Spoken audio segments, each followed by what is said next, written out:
Well, a Cherokee County jury is trying to decide whether a former cop who claimed to have a Purple Heart battle medal is really telling the truth. The jury deliberations come 4 years after a Fox 5 I-Team investigation poked holes in Shane Ladner's original war wound story.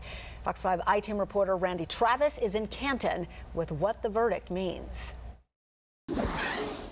Ladner's trial comes almost exactly 4 years after our investigation first raised questions about his dramatic war claims.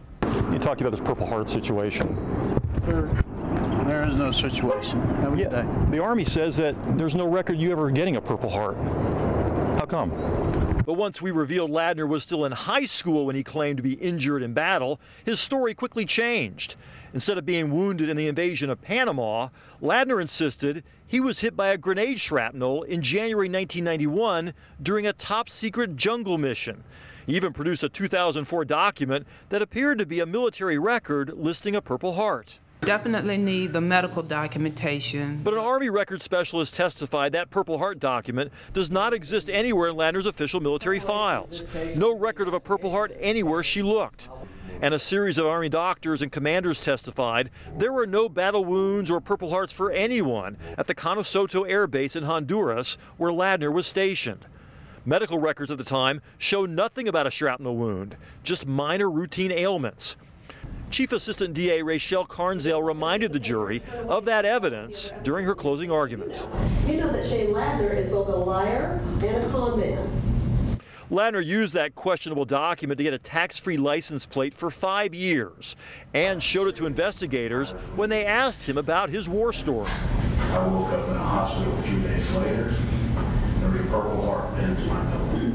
Yet during the trial, Ladner produced no witnesses who remembered seeing his Purple Heart medal.